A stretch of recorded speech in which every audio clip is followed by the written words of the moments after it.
7h30 em Campos, de volta com o Folha no Ar, primeira edição, e hoje recebendo neste programa a Vera Cardoso de Mello, chefe da Vigilância Sanitária do governo Vladimir. Vera, muito bom dia, parabéns aí pelo cargo, boa sorte em primeiro lugar, né? E como sempre, pode contar conosco nos seus trabalhos aí, no que você for fazer, e a gente, como imprensa, puder naturalmente aqui divulgar e orientar a população, cumprir o nosso papel também, né? Esteja à vontade, e é um prazer recebê-lo aqui no Folha no Ar, primeira edição, é a primeira vez e tomara que seja a primeira de muitas também. Muito obrigado, Vera, bom dia. Bom dia, Cláudio, bom dia, Luiz. Primeiro, muito obrigado pelo convite, é um prazer estar no Folha no Ar, poder estar aqui, né? E no meu trabalho de prevenção, eu sempre trabalhei com prevenção a minha vida inteira, independente do segmento.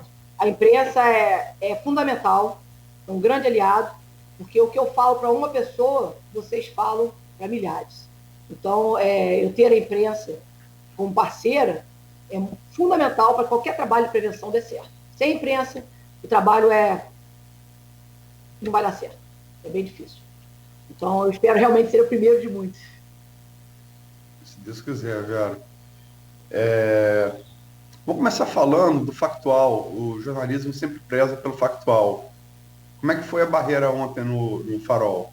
E como é que fica essa exigência de teste para entrar no Farol? Bom dia. Obrigado pela presença. Olha só, saiu, né, o decreto 24 de 2021, do prefeito Vladimir, e nesse decreto ele coloca a obrigatoriedade de, nos finais de semana, você ter que ter um comprovante de residência do Farol, para você poder estar lá. Por quê? Porque quando nós percebemos, principalmente nas festas de finais de ano, na virada, um tumulto, uma aglomeração, as pessoas pareciam que não tinha mais Covid, né?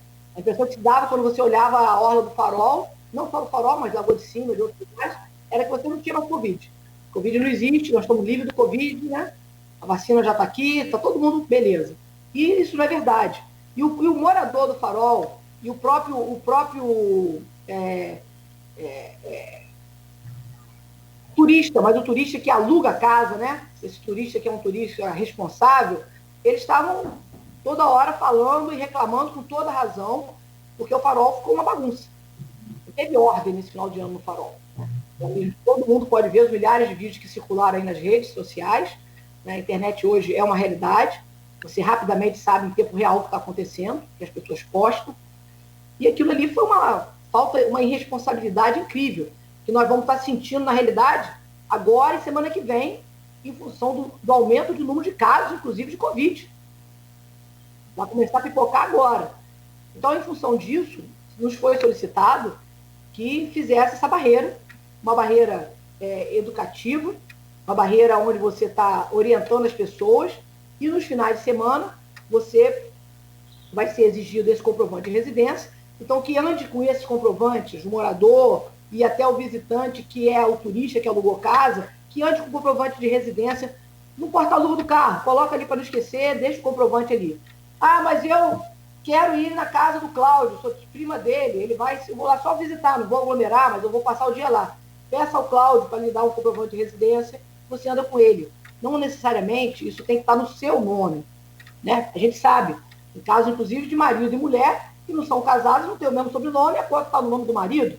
Você não tem que estar provando isso não vai ser exigido, como está sendo em alguns outros municípios, até está acontecendo isso, não vai ser exigido isso. O que a gente quer é o seguinte, é uma maneira de você estar filtrando, porque aquelas pessoas, aquele tipo de público que é indesejável hoje no Farol, que fica bebendo até de madrugada, fica aglomerando, como a gente viu ali, esse tipo de público, ele não tem uma pessoa responsável que vai estar lhe dando uma conta. E aí a gente já vai filtrar isso. A gente não quer proibição. Nós queremos que tudo funcione exatamente para a gente não ter a proibição, a gente não ter que ter restrição de fechar loja, fechar comércio, que as pessoas ganham dinheiro com isso. Exatamente por esse motivo, a gente tem que fazer o quê? Trabalhar com proteção. Então, tem os protocolos a serem seguidos. Então, esse é o caso. Então, dessa maneira, a gente vai estar diminuindo a aglomeração. Diminuindo a aglomeração vai atingir o objetivo maior, que é diminuir a circulação do vírus, né? Você diminui a circulação do vírus, você diminui os casos e diminui os óbitos.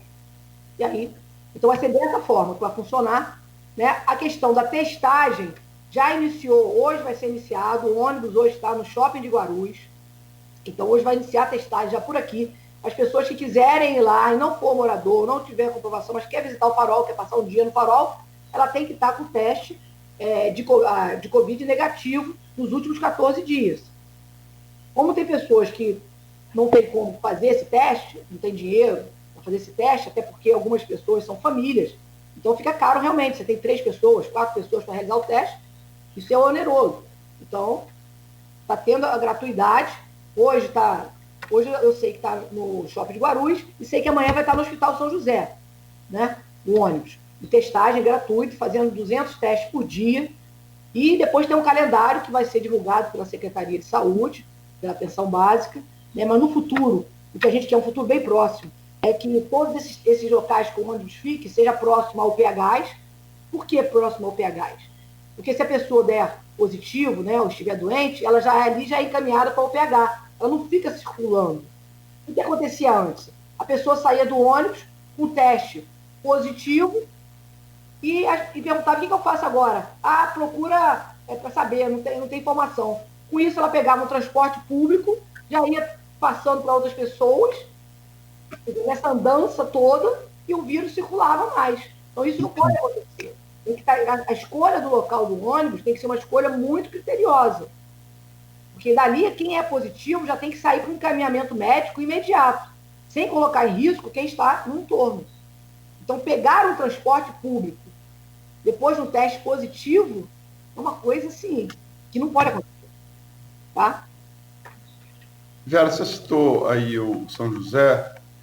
Só para vou ler aqui, a telespectadora Carla Maia coloca aqui um testemunho sobre o que a gente conversou antes do dilema do servidor. Eu vou ler aqui. Não é nem para entrevista sua, embora você possa comentar se você quiser, tá? Uhum. Carla Maia.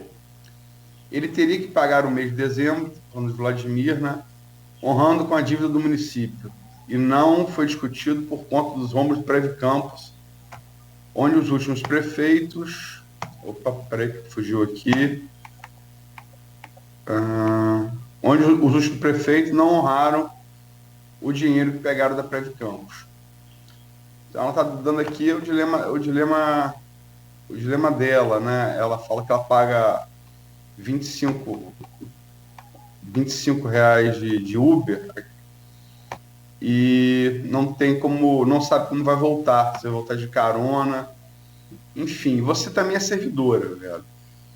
Como é que você, aí, voltando para o bloco anterior da abertura, como é que você encara esse dilema do servidor? Você também está sem 13º, sem dezembro, não está? 25%. Como é que você encara esse dilema do servidor? Como é que é? Desculpa. Como é que você encara esse dilema do servidor? Olha, como é que você analisa? Eu encaro bastante indignada. Porque eu hoje sou chefe da vigilância sanitária, mas na realidade eu sou vigilância sanitária, eu sou seletista, estatutária, eu sou estatutária, sou concursada, e no último governo, os concursados e o funcionalismo público foi tratado com o maior descaso, isso é verdade, eu sempre me coloquei dessa forma, não vai ser agora que eu vou mudar, né? O governo Rafael Diniz tratou o servidor público como inimigo. Né? Nós não tivemos, não estou nem falando de aumento não, nós não tivemos reajuste nenhum, nós não tínhamos direito a férias era se eles quisessem, quando quisessem. Colocaram uma biometria burra, porque eu não sou contra a biometria não, tá? Mas a biometria numa forma inteligente, uma forma de banco de horas, que você tenha, inclusive que o chefe possa ter a flexibilidade de mudar o seu horário. Porque se o chefe não tem essa flexibilidade, e não tinha, então a biometria é burra. Tá? Botaram 13º, não foi no último ano não, 13º a gente nunca sabia quando ia receber, se ia receber, e quando recebia, vinha aquele pingadinho parcelado. Né? Nós não tínhamos calendário de pagamento, nunca foi respeitado. E mais ainda, dependendo do segmento, você recebia hoje, o outro segmento recebia amanhã, aposentado não sabia nem se recebia, quando recebia. Então, os RPAs nem se fala, né? O governo saiu devendo aos RPAs. Então, eu acho assim, que eu também estou sem pagamento do mês de dezembro, e vejo a dificuldade do prefeito Vladimir, que herdou uma dívida que é dele, tudo bem, a dívida é da prefeitura, mas Rafael Diniz, ele saiu como devedor, né? Na minha opinião, ele saiu como caloteiro. E que, para mim, eu acho o seguinte, quem não paga, dá calote. E ele não pagou. A mim, ele deve. Eu, Vera, ele me deve. Como servidora, ele me deve. Tá? Eu falo bem claramente, se ele estivesse na minha frente, falaria para ele da mesma maneira. Ele me deve. Quem trabalha tem o direito de receber. Agora, o governo entrou um governo novo, que já está planejando um calendário correto a partir do mês de janeiro, que teoricamente seria o que o prefeito novo teria que estar pagando, mas ele já entra com uma dívida de um outro prefeito que deixou, não só do mês de dezembro, que deveria ter sido pago até o dia 31, né, que não foi, que é o que todo mundo fez aí, todos os outros prefeitos, e também de um 13º. Absurdo. Né? Os colegas da saúde que trabalharam na frente lá, morrendo, dando a vida deles, auxiliares de enfermagem, enfermeiros, médicos, receberam 25% do 13º. É de uma inacredibilidade quando você fala isso, as pessoas não acreditam que isso aconteceu. Mas isso aconteceu, isso é um fato. Eu acho que eu não tenho mais nada a falar, porque eu sou uma pessoa classista, eu defendo a minha classe, e lamento muito que o Vladimir tenha herdado isso. Sabe? Ele tem herdado isso, lamento demais. Ele, como você falou, poderia ser qualquer outro que herdasse isso. Você já começa com a espada no pescoço, né? Porque você começa herdando uma dívida que alguém deixou para você. Muito difícil. Sabe? Mas ele vai ter luz, ele é um rapaz objetivo, e ele vai conseguir vencer isso e pagar a nós todos. Com certeza. Eu acredito nisso. O Maurício Batista, que é nosso telespectador mais fiel e mais antigo, está desde o primeiro programa aqui, desde 28 de março de 2019, quando foi a rádio mudou para FM, quando estreou o programa. Ele faz aqui um complemento, questionando, sempre entra em política, né? Mas ele pergunta aqui, quer dizer que a mãe dele deu calote também, Vera? Está falando da mãe de Vladimir, Rosinha, em relação a Rafael. Por quê? Ela deixou algum salário? Eu fui servidora, ela nunca me deveu salário nenhum. Eu não entendi o intuito da pergunta, nem quero entrar nesse mérito, que aqui é mais um questionamento técnico. Mas a minha, ela não deu calote como servidora. Eu nunca tive um salário atrasado no governo de Rosinha, garotinho. Nunca. Eu deve ter também, eu não sei de onde.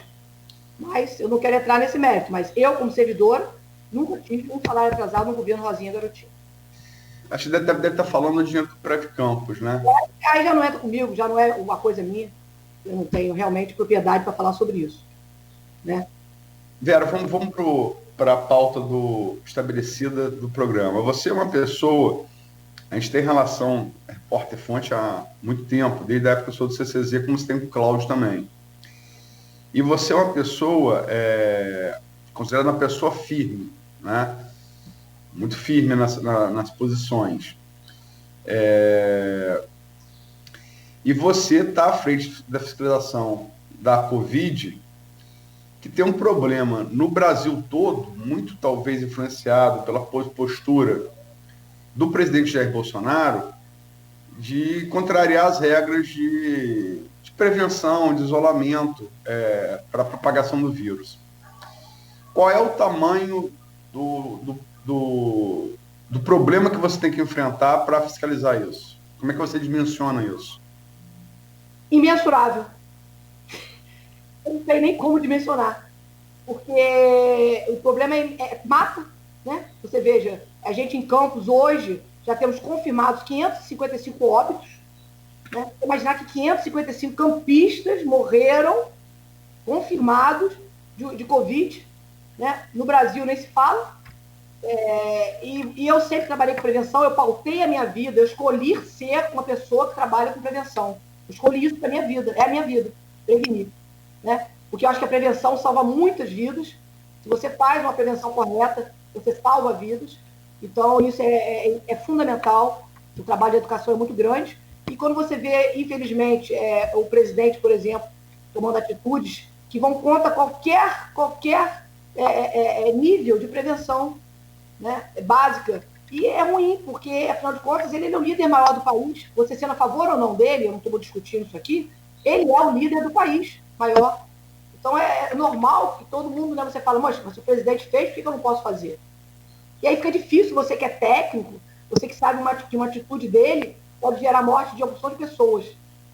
Então é muito difícil você trabalhar nesse sentido. Mas graças a Deus, aqui, pelo menos em Campos, a gente tem uma boa entrada. Eu vejo isso por ontem, né? Ontem a gente esteve no mercado municipal de manhã e os permissionários, as pessoas, sabe, todas ouvindo, prestando atenção, fazendo o que a gente está falando. Isso é muito positivo.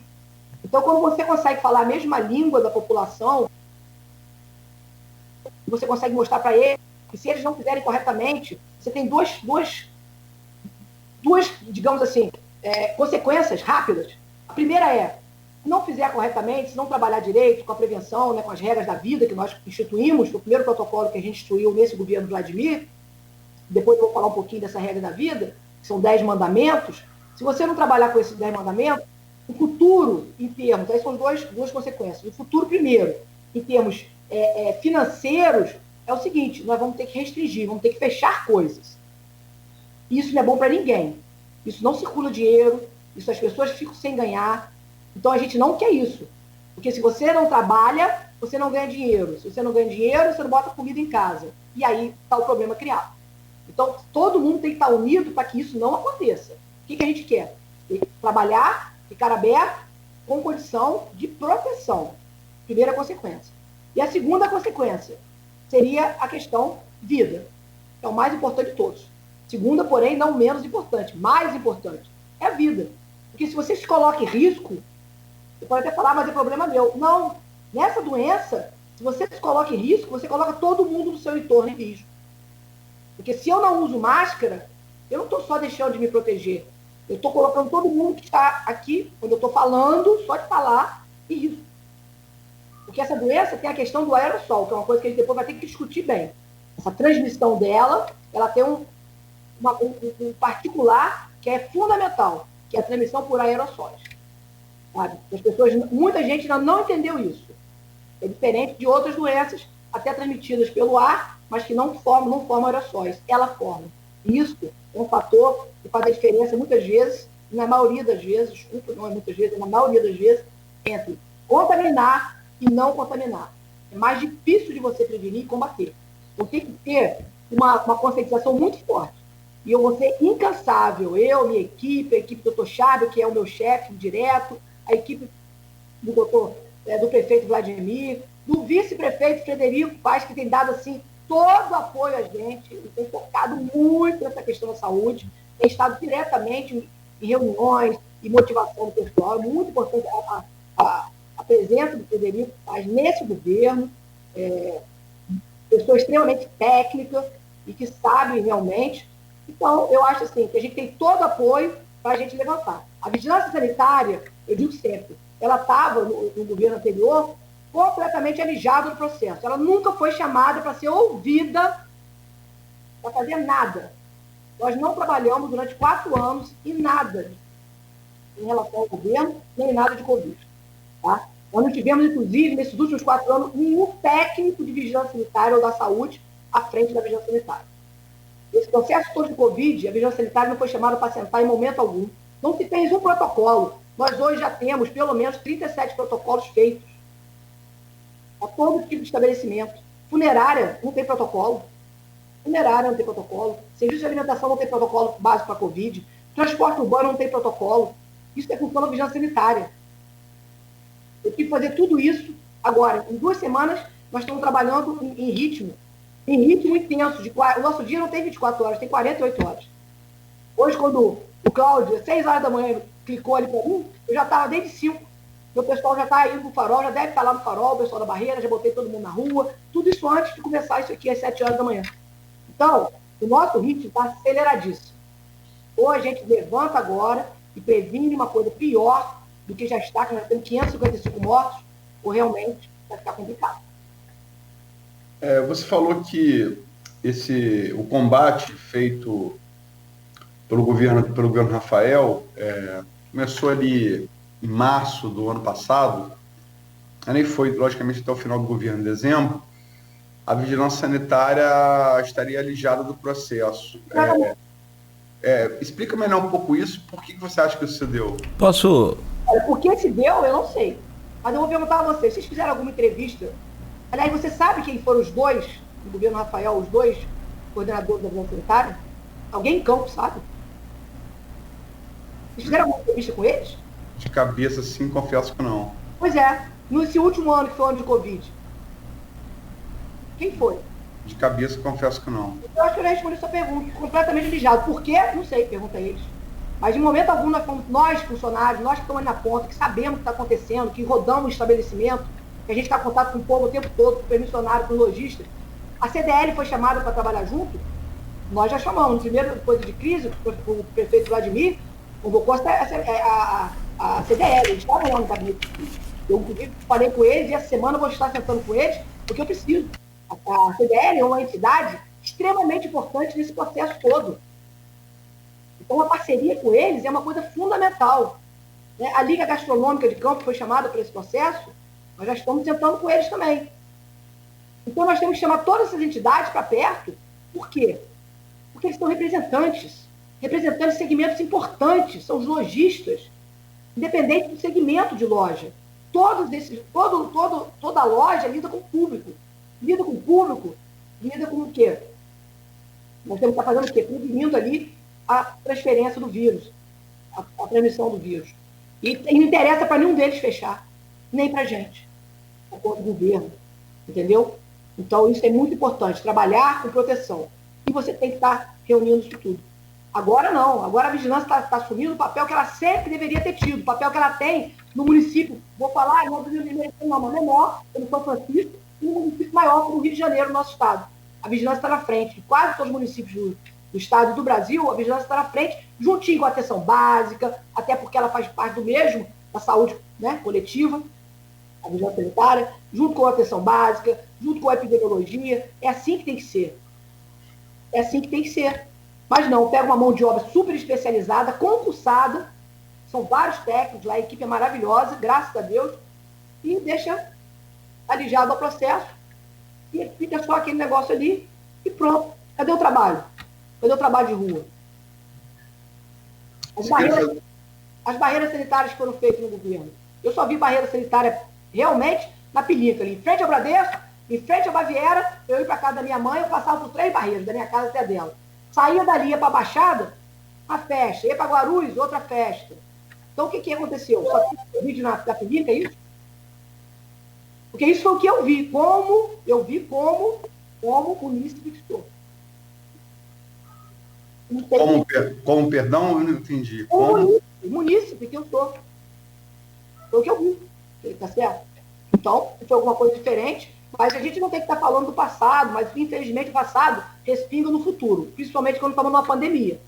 E a pandemia começou no governo passado. E eu, como funcionária pública, sei disso. Tá certo? Inclusive, eu sou do grupo de risco. Eu fiquei uma parte grande dessa pandemia. Eu estava e fiquei fazendo home office, fazendo palestras virtuais, assim como vocês estão falando aqui. Eu fazia essas palestras para a população, porque a vigilância realmente estava alijada do processo. Né? As entrevistas da vigilância, as últimas que você viu, fui eu que dei. E não era, eu era simplesmente fiscal. Não foi coordenação. E foram todas elas relacionadas, principalmente à apreensão de carne na Polícia Rodoviária Federal. Não tinha nada a ver com Covid. Porque com Covid, nós não fomos convidados de momento algum para participar de nada. Cláudio, você queria fazer uma pergunta? Também uma pergunta, Luiz, mas informar, até mandei aí para você, o Maguito Vilela morreu. O prefeito licenciado de Goiânia. Faleceu agora no início dessa madrugada de Covid-19. A gente fala. Já estava mais de 2 meses internado. 80 dias, né? Quase 3 meses. Com certeza ele já estava internado. Ele parecia agora, eu recebi isso cedinho também. Maguito Vilela foi tudo que podia ser na política em Goiás, né? Ele foi vereador em Goiânia, foi prefeito, deputado, eu acho também, senador, governador, né? E interessante para as pessoas que ainda negam o vírus e está relacionado à entrevista, ele perdeu 2 irmãs no ano passado. Eu estava acompanhando esse caso aí. Em agosto, com menos de 10 dias, 2 irmãs também com uma com 76 e outra com 82 anos. Mas além da informação, Aloysio, se você permitir, são 7 horas e 55 minutos, você pode até ficar para o próximo bloco, como queira. A Vera falou que teve no mercado municipal e a gente acompanhou ontem, fazendo a inspeção sanitária. E a pergunta é sobre a questão ali se tem algum plano para retomar aquela fiscalização na entrada ou nas entradas do mercado municipal e também do setor de hortifruti ali. Se vai voltar aquela orientação, o uso de álcool em gel, enfim.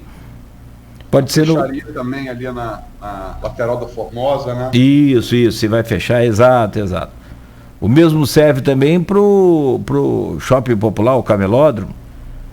Aí a Vera pode responder a gente no próximo bloco, pode ser? Sim, você refaz a pergunta na abertura do próximo bloco, por favor, Cláudio. Ok, fechado então. São 7h56 em Campos, nós vamos ao intervalo, rapidamente a gente volta para conversar aqui no Folha no Ar, primeira edição, com a Vera Cardoso de Mello, que é chefe da Vigilância Sanitária do governo Vladimir Garotinho. Em instantes a gente volta no oferecimento dos laboratórios Plínio Bacelar e Clínica Proteus.